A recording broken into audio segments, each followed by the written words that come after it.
आपण जाणार आहोत 25/10ला गाणगापूरला.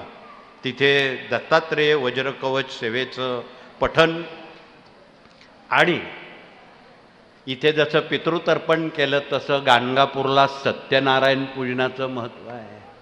तुम्ही अण्णावरमला जर कधी पेठापूरजवळ गेला असाल तिथे 10 मिनिटात सत्यनारायण करतात, तपशिलात न बोलता. पण तो सत्यनारायण तुम्हाला स्वतः करायचा आहे का? तुम्ही स्वामींचा जपही लिहिलेला आहे.